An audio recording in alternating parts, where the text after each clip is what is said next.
Good morning. Welcome again in the English e-lecture series of SPP Government College Dungarpur.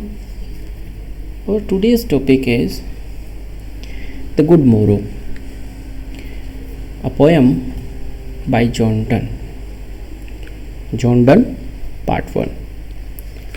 Well, in the general introduction of John Donne,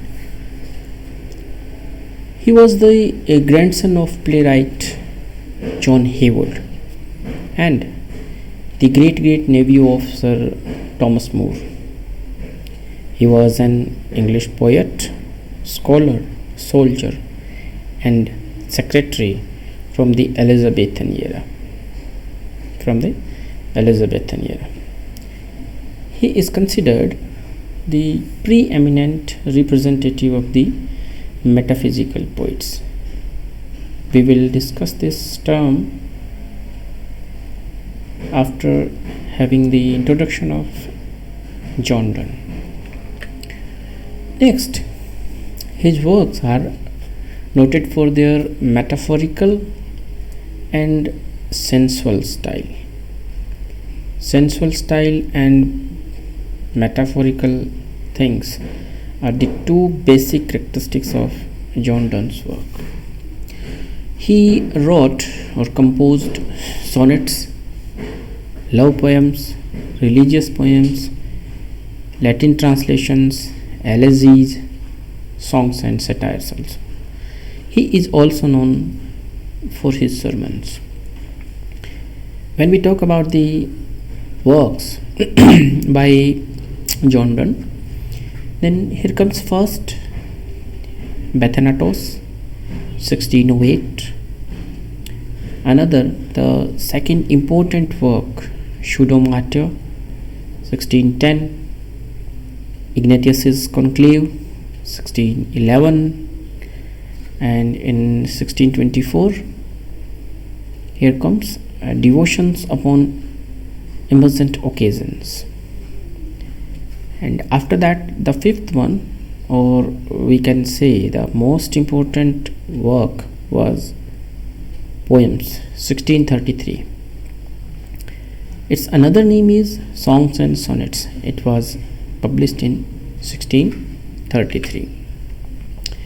Now the term comes here that what is metaphysical poetry, or what does the word mean, metaphysical? Well, metaphysical poetry is a stream of poetry that was written by a loose group of 17th century English poets whose works were characterized by the inventive use of conceits, exaggerations, quibbling about the meaning of words, display of learning, and far-fetched similes and metaphors. So these are the basic qualities of metaphysical poetry. Here, use of conceits,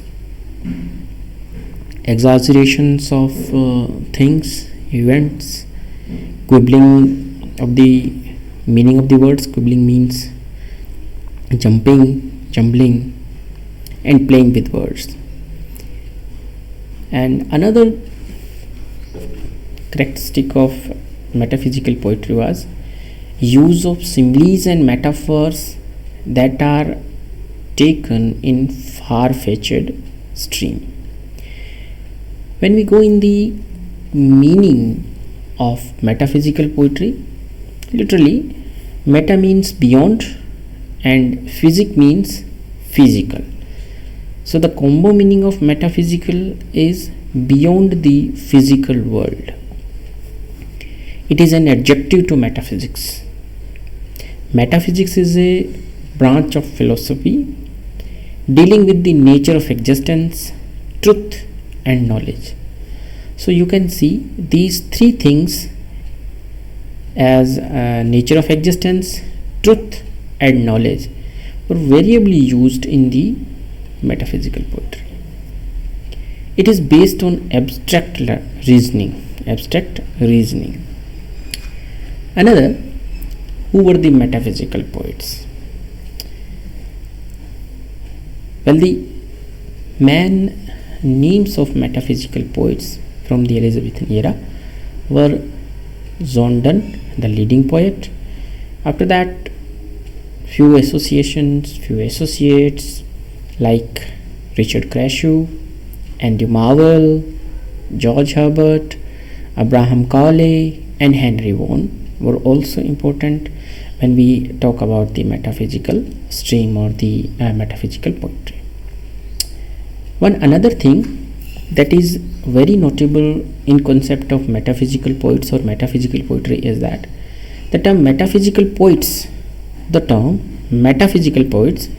was coined by the critic Samuel Johnson, a critic of neoclassical age, to describe a group of 17th century English poets whose work was characterized by the inventive use of conceits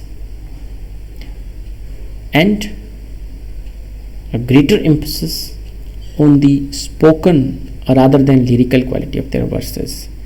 So this is the most important thing. Generally short questions are asked in our examination and various competitive exams, that who used the term metaphysical poets. The second name is also associated with the metaphysical poet, that was Dryden. It was Dryden who first used the word metaphysical in connection with Donne's poetry. So you can see the difference. Here is Samuel Johnson who used or coined the term metaphysical poets in connection with the 17th century English poets, and he was Dryden who used the word metaphysical especially in the connection with Donne's poetry, and he wrote that Donne affects the metaphysical. Thank you. In the part second we will discuss the poem A Good Morrow. Thank you.